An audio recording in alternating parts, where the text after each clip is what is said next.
Toastmasters is a stepping stone towards stronger leadership capabilities. Saya's proudest moment in the recent past, as she said, was winning and placing first in the district evaluation contest held at the Regina 2024 conference. She was honored to represent her club, Inspired Toastmasters from Division F. Saya is currently the Public Relations Manager and Recognition Chair for District 42. And she will be moderating tonight's panel discussion to bring to light the positive impact that incentives and recognition has on a club and the members. Please welcome Saya Sanyal. Thank you, Marg. I put the purpose of our panel discussion in the introduction itself. And the reason for doing so is because it is so important to understand how incentives and recognition plays a big part in the motivation of our members and in the success of our clubs overall. Tonight for the panel discussion, I have 4 clubs being represented by very strong leaders. Now, each of these clubs have something unique about them, whether it is the age of the club or the type of the club, but there is a common thread that runs through each one of them. The 4 clubs that are represented tonight have each achieved President's Distinguished Award for the year 2023-2024. And we are very lucky to have Toastmasters from those clubs to speak a little about how that achievement was gotten. I would like to introduce our panelists by stating their name, the club that they belong to, and just saying something that I found fascinating about that club. To begin with, I would like to introduce Kevin Verberg from Connected Communicators Toastmasters Club. This club had 44 members on their roster, and they have added 6 more since July 1st. They may have added more, but it was 6 the last time I checked. So an amazing achievement there. Our second panelist is Meghna Bhagat, and she is representing Kepler Astrologers. This is a specialty club, and this club caters to those who practice or are interested in astrology. Our third panelist is Ushane Taylor from Mosaic Masters, a relatively new club. I think maybe 18 or 19 months old, but already a President's Distinguished Club. And finally, our fourth panelist is Brad Corbo, representing Wascana Club. And for those who may not know, Wascana Club is sitting at a mighty 76 years and 7 months old. An incredible age, and something that I did not know. And longevity is something that the district is looking at a lot. So this is amazing. Please take a quick moment to welcome my 4 panelists.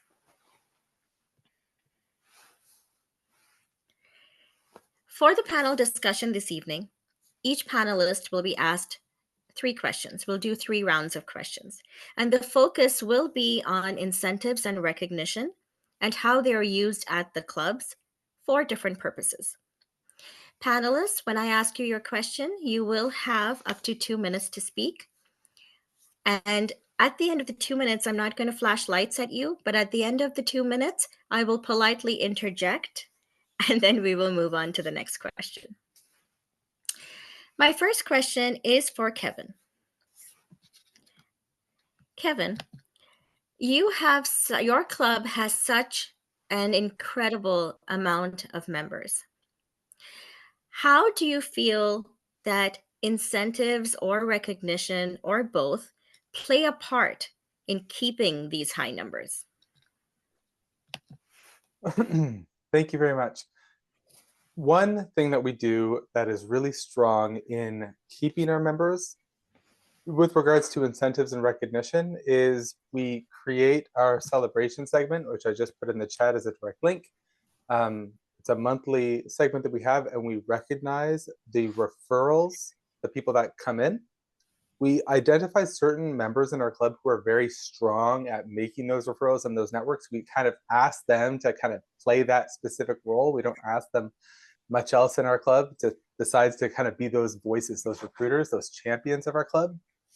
And we also provide a really strong early on new member orientation program and a mentorship program. So that's what really helps with retainment. Usually within 6 weeks, they've done the 4 basic meeting rules plus their icebreaker with an individualized mentor. That's really key, getting them started early on. I don't know how long I have left, so I'll leave it at that. Thank you so much. My next question is for Meghna. Meghna, you belong to a specialty club.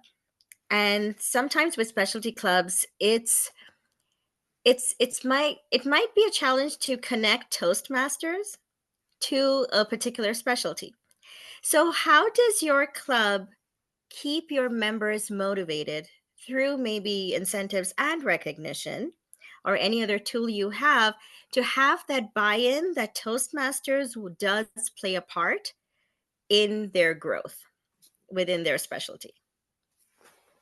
So the way we define our club is we have defined it this past year as a professional development club. It was founded to make astrology conferences more fun, frankly, because astrologers have a lot of deep astrological information, but it's boring to listen to them if they make it not fun. So the founder founded it for that purpose. And then she created the very first year, nobody was entering the contest. And she is a leader in the astrology community. She found an organization, the Organization for Professional Astrology, to give the winner a spot in their virtual spring conference. And so then all of a sudden we had 5 people competing, and I won that contest and I got to speak for my very first professional opportunity through that. Last year, what we did is instead of just having one professional organization, we invited 6 or 7 professional organizations. We did an entire showcase. 14 of our members signed up. 11 competed in an in-club contest because we didn't want to have all these 7 luminaries and organization leaders sit through that. So 6 of those people were voted on by club members to proceed to the showcase, which we call the Kepler Astrologers Showcase. And from that, we have one of the most preeminent conferences that happens on Memorial Day weekend every year. They just celebrated 40 years, has now put us on their website as the place to go if you want to come speak at this conference. And multiple other people invited our speakers to come speak. So in the sense of professional development, we're giving opportunities again and again for professional growth. I've been published multiple times. I've spoken 9 times professionally this year, all because I found the confidence and in Toastmasters, and I got the in from Kepler Astrologers. So that, I just wanted to share that because the professional development piece becomes so essential. Excellent, thank you. My next question is for you, Shane. Shane, I'm wondering, when a guest comes in and becomes a member, how do you recognize them? And how soon after they begin their journey in Toastmasters do you encourage them to do their icebreaker?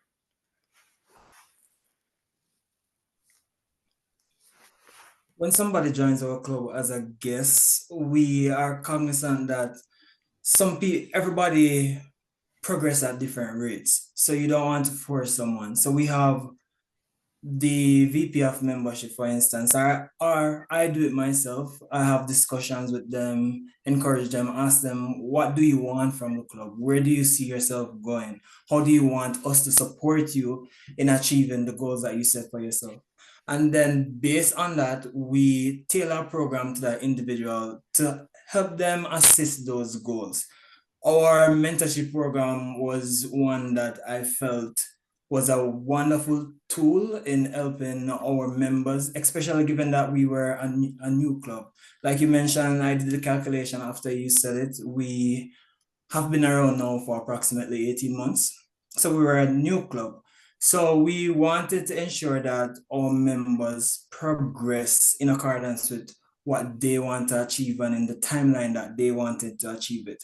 I must give credit to the members of our support team from Toastmasters. They did a wonderful job in helping us guide the membership at large and guiding us because yes, we have probably a few members who had been around the organization for a bit, but the majority of our 31 members were new members.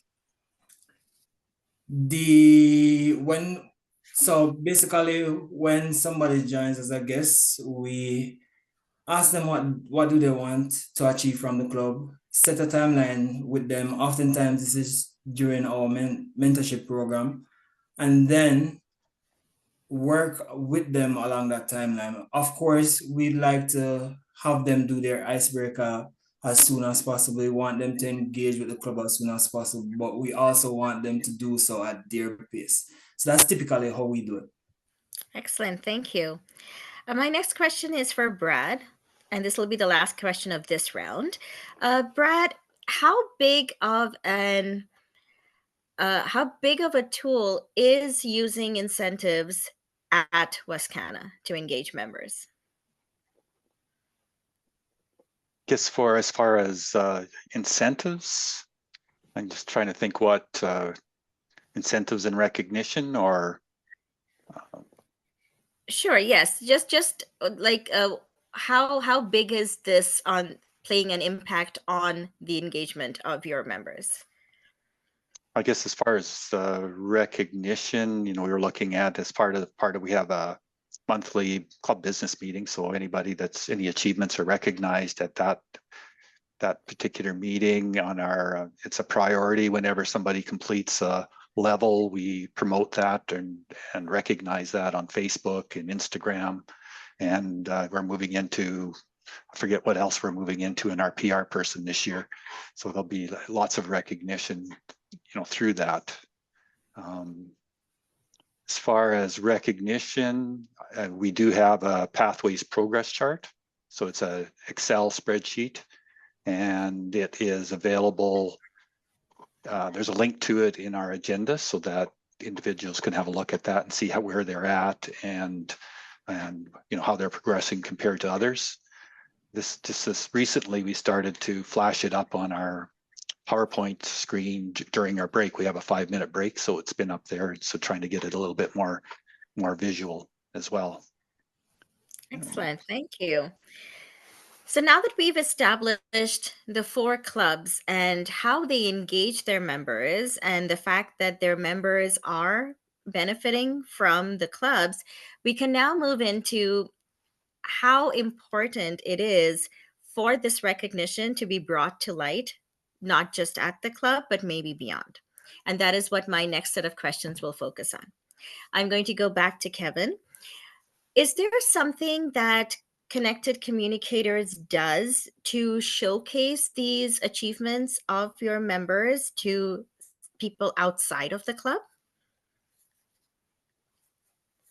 That's interesting. In our celebration segments, we always ask for what people are doing inside the club, out for like activities if they're doing professional speaking, and if they're doing special projects, they can be Toastmasters or non-Toastmasters related, and that is always showcased within our club.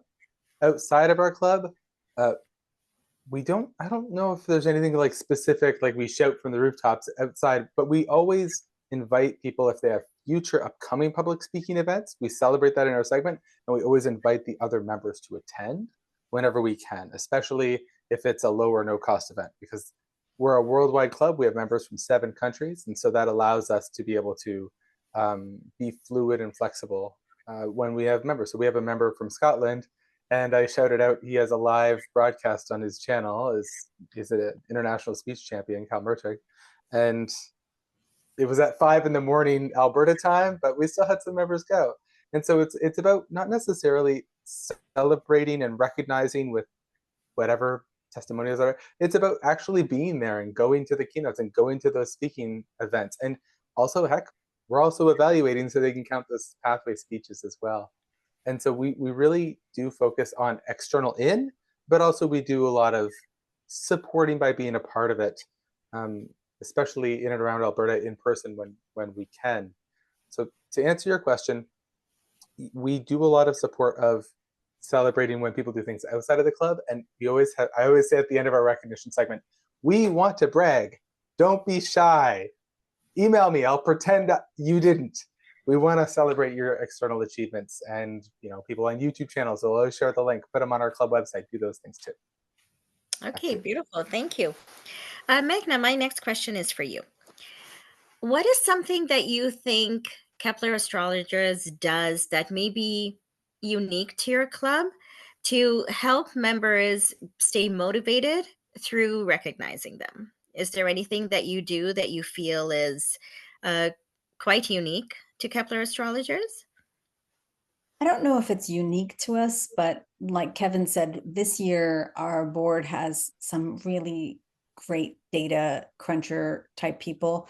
And so they've created like a Google form, Kevin, you might be interested in that, where they send it out every month to get people's things, exactly what you're saying. Where are we speaking outside? Because a lot of our members speak outside the club, and to invite people to future events and to celebrate events that have happened in the past. So that's a great thing that has been implemented in our club. And mentoring, I know a lot of clubs do mentoring, but I know that the mentoring plays a huge role in keeping members motivated, especially as they're struggling with figuring out how to use Basecamp. And I was just talking to Marg about that in the beginning of this thing, that sometimes some of the Toastmasters things can be hard to understand, especially for a new club. And we're, 2 years old now, 2.5 almost. And so that has been a really helpful thing, to have a one-on-one relationship with individuals in the group who are seasoned. And then, just reaching out, like I haven't seen a few people here and there recently. So I just send them an email. Hey, have been missing you guys. Are you coming back? How are you doing? If there's anything we can do to help or invite you back. And of course, like I said, the super unique thing that happened, because the showcase is that the foremost in the United States conference has now listed us on their application page as go to this club. If you want to be a speaker at NORWAC, go to Kepler Astrologers Toastmasters. We highly recommend you go there. And then since Donna, our founder, is the president of Kepler College, every webinar they do live, they do a slide advertising Kepler Astrologers. So people hear about our club. We had 85 guests last year, and so it's just like a lot of people come through, and then based on schedule, whether they stay or go or whatever. Okay, fantastic. Yushane, you're up next. How do you recognize at a club meeting member achievement? Is there a specific end of the month celebration that you do, or is it celebrated at every meeting as and when achievements are done? How do you celebrate your members' achievements, being such a young club and already have achieved so much? We celebrate members' achievement in many ways. At the club level, one of the things that we did, and actually this was adapted from a club that I was before, we have competitions within the meeting. So we have competitions for like best speaker, best evaluator, best table topics. And I find that that is very encouraging for the members. It encourages that beneficial competition, for want of a better description. The other thing that we do during our meetings is that in our announcements, we have it written where we acknowledge the things that the members have done well, things that we want to recognize them for. We also make time, if given we have enough time at the end of the meeting, to verbally acknowledge them as well, because I believe not only when it's written on paper, it reinforces it. It makes it somewhat more powerful when somebody stands up and vocalize that we want to recognize this person for this particular achievement. In terms of the meeting, that's typically what we do, because we try not to deviate too much from the structure of our meetings. So in the meeting itself, that's what we do. But outside of the meeting, we have other approaches that we take. to recognize all members with the hope that this will encourage their participation and help them along the Toastmaster journey. Fantastic. Thank you. Brad, does Wascana Club participate in district or Toastmaster incentive programs?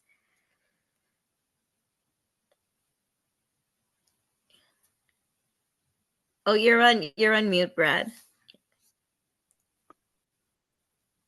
Yes.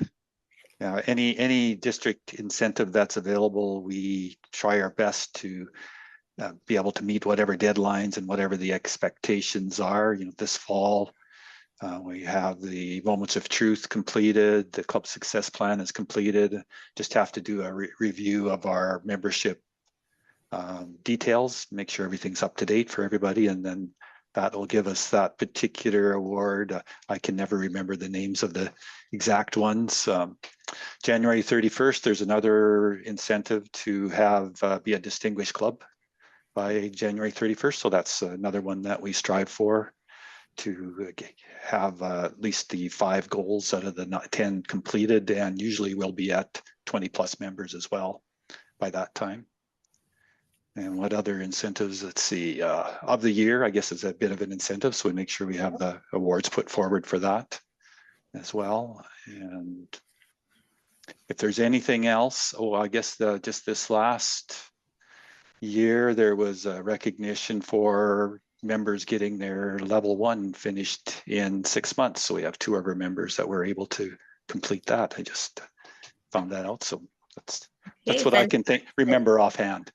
Beautiful. Thank you. So for my final round of questions to my panelists, I want to focus on the impact of recognition. When we join Toastmasters, we come in and we have an agenda of why we want to join. It's usually something that we want to improve on. But I want to focus on how the impact that these recognitions of achievements have on the members, so that they keep coming back and we can ensure retention. So I will go back to Kevin. You can see I'm following a particular order. It's very nicely set up on my screen here. So I'm going to go back to Kevin, and I'm going to ask your thoughts on how important you feel this recognition piece is to the Toastmaster experience.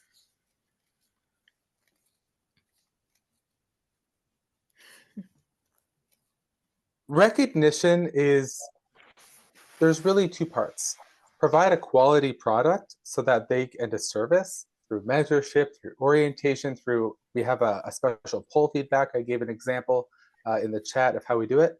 And then create a community, and part of that service is to create that community so that when we recognize their achievement, it'll mean something. If you get a billion stickers in a classroom, but there's nothing really tied there, you don't really care, you don't have a relationship, then it's not as meaningful. But when you work hard to move mountains, to help people be successful, and then you recognize it when we achieve it, wow. When I celebrated somebody completing their level 1 in our previous meeting, they just beamed because they worked so hard. And I know that it meant a lot for them to see that work. We use group-wide incentives, club-wide incentives. So we have our pyramid to get our DCP points, and you can be a star in the pyramid. And then we have a triple crown goal. We had 13 triple crowns last year. We thought that was audacious, and it was, but we did it because it was getting part of it. And half of us were there just because we wanted to help the club. I don't really care about giving lots of speeches. I just want to hang out with my friends online. But that really motivated me to be part of this. And now we're just starting a new incentive called the Meeting Master, where you do every meeting role in a year. And so we're trying to get people to expand different types of goals that are club-wide to create that sense of community. And frankly, it's a lot easier to justify giving up something that is just part of like a gym membership or a class you attend versus a member of a community and a family that recognizes you and knows who you are and cares about you and helps you out. Okay, excellent. Thank you. Meghna, my next question is for you. As Kepler astrologers, is there something that the club does to ensure that members are completing their projects and they are working through their program. You've spoken a lot about the club being a gigantic stepping stone into the professional speaking world, and that is fantastic. But at the same time, there's the Pathways program that also has to be followed. So, is there any kind of motivation or incentive or anything that members get just to keep themselves going on that path as well, while also working on their professional speaking engagements? We actually have a very eager membership. So we had to do 3 speechathons last year because there were so many people wanting to do speeches. And we do, when we had no idea what's happening when we first started Toastmasters. So our very first year, we found out we were really close to President's Distinguished, and our mentor, Wendy Ireland, and we had a few experienced Toastmasters in our club. They're like, oh my God, you guys are so close to President's Distinguished for the first year. And it was really exciting. And so we understood how we fit into the grand scheme of Toastmasters. And so being President's Distinguished has been that exact thing that I think several members talked. I think you, Shane, you talked about friendly competitiveness and being a part of something and being somebody who helps your whole community.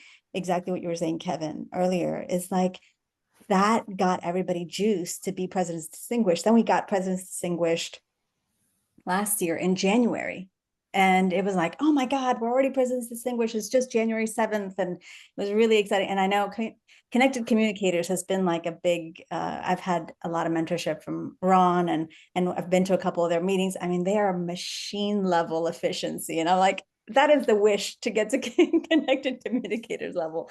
But I'm learning from different clubs that I go to, and then we input some of those things, even the things that Brad and you, Shane, are talking about now. I'm going to take back to our club. I've downloaded all the pictures that, Connected Communicators sent us. And in fact, the member acknowledgement, I also learned from going to the training last year as the president.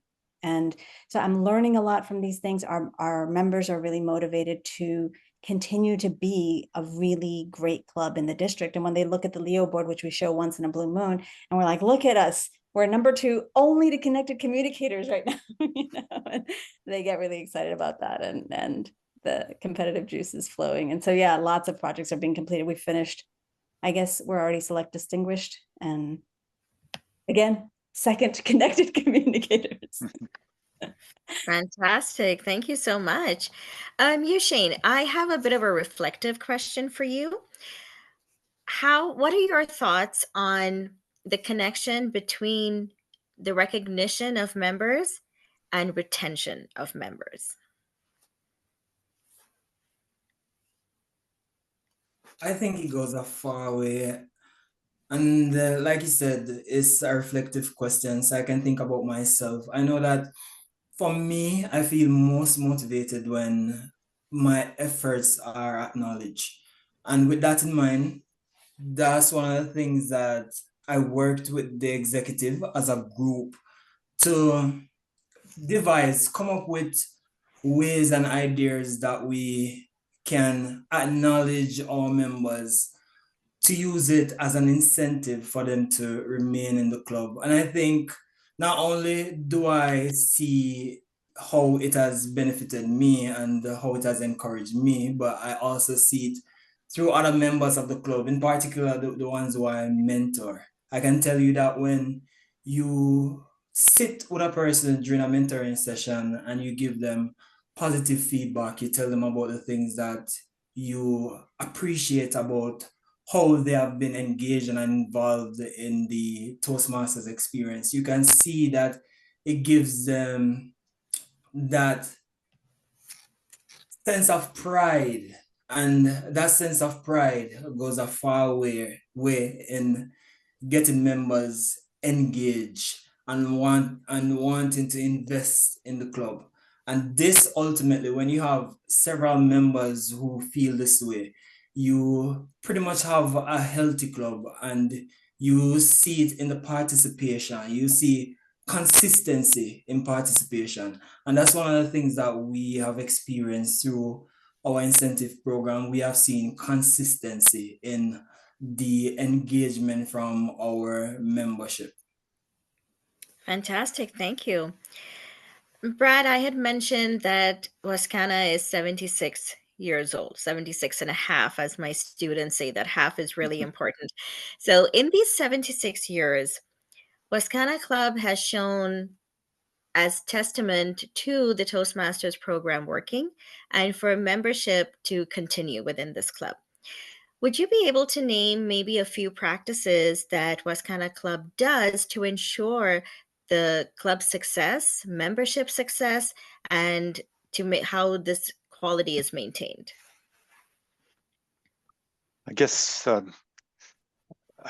we have a consistent product that we provide to our members, and that, I guess we have we're known within Regina as a quality club, and people just come because, and I don't know 100% if it's referrals or not, but they've heard about us. There are some referrals, but people are continuing to come in and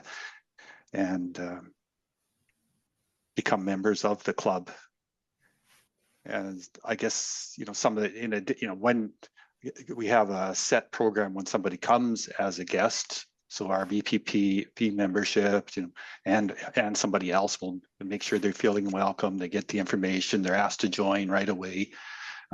As VP of Education, within a week of them actually being an official member, I spend an hour with them getting set up on pathways and on our club website, as well as scheduling their projects over the next 4 to 6 weeks. We have a lot of new members, so we've been using a group mentoring. We meet once a month, and then individually with some of the experienced members, just different people, different times, to ensure that they have an opportunity to get some feedback on their draft, get an opportunity to practice their speech before they give it. Because I've found that if you can practice at least once in front of anybody, it increases the confidence. The keeping track of everybody, and that helps me as a VP Ed to, you haven't given a speech for a while, it's time to check in. Effective evaluations is very important. So we have, after the evaluation today or on Tuesday, for one of the speakers, there was a standing ovation for the speech that she gave. Just impromptu, just happened. And this is somebody that was just a few months ago, like maybe 6-month member, and she was scared to introduce herself. So just the transition to self-confidence. She had the ability, she just didn't know it. So overall, that does, as a result of keeping that consistency, with President's distinguished for many, many years, that keeping that consistent quality product, there's a base few of us that help to pass that on to the new members coming in as well. Okay, excellent. Thank you. Through my questions and through these amazing answers that we've received tonight, I hope that we are all able to see that an incentive does not have to be an item per se. Recognition does not necessarily have to be by receiving a tangible object. There's different ways that can be used to motivate our members and to recognize them and give them the value that they have worked so hard for. Now, my panelists, you have been so amazing with time, or I have been so fantastic in keeping the time accurate that there is still a little bit of time left over. So I'm wondering, audience members, does anybody have a question for any of our panelists? If you could raise a hand or give a reaction or put your name in the chat, then I can call upon you.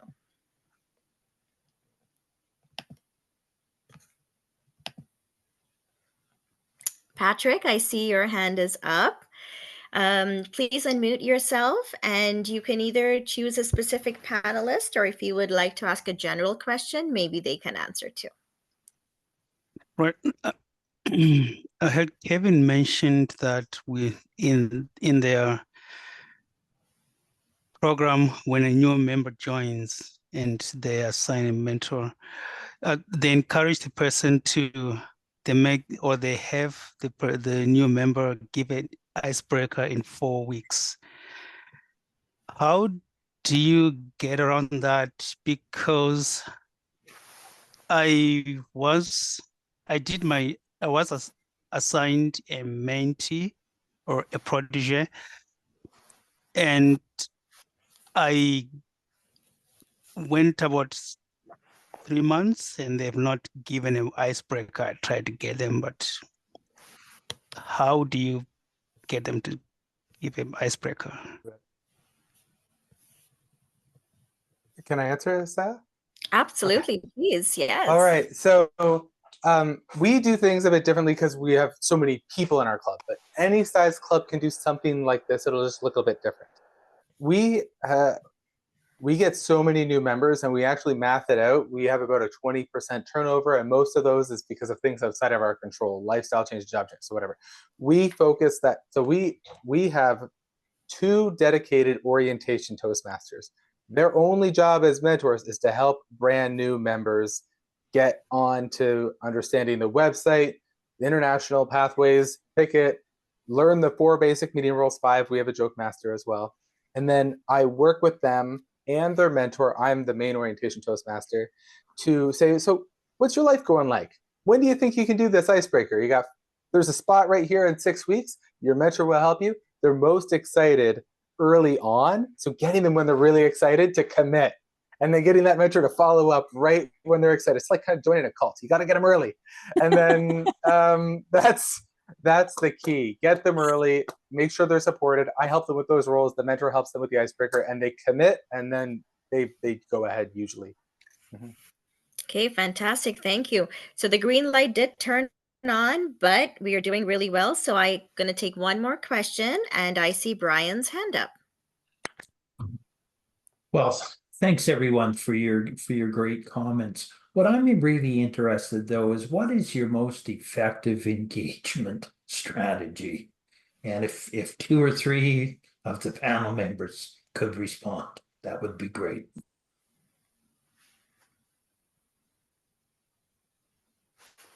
I can say for our club, we are always talking to our members. We are getting their pulse every single time. Every time when people don't show up, we assign board members to just reach out to people who are not coming or who are missing in the meetings. And I do that personally anyway. It was just something that I got trained into by my mentor, Andrew. Brian, you remember him from our club, who was an experienced Toastmaster, told me to start doing that. So reaching out to people who are starting to flag. And then also we do a moments of truth kind of thing once in a while, which is just asking people what they want to see more of.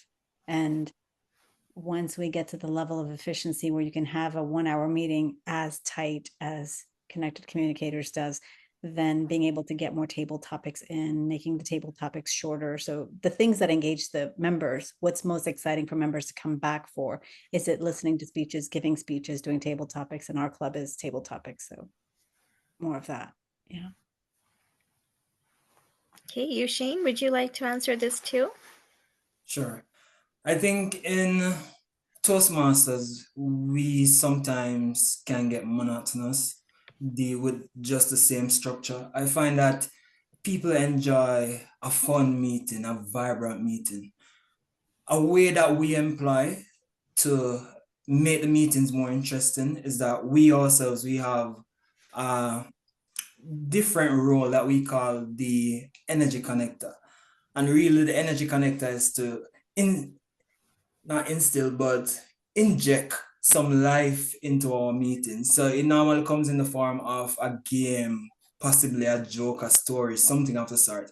And I find that people love that. We vary our table topics as well to make the table topics interesting. Like we have debates sometime in a table topic segment. I could explain that more, but I understand that we have time, because that might be like, how do you have a debate in table topics? But we do that. And those social events, I think, is encouraging to members to remain engaged. So we did 2 of those last year. We did one in December, on just before we went off on the Christmas break. And we also did one towards the end of the Toastmasters year. I find that this is these, because I named a few things, these are some of the strategies that I find most effective in keeping members engaged.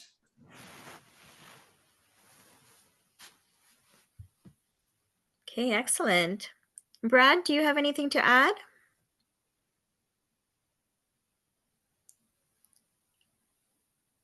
Oh, you have to unmute again. I always forget to do that.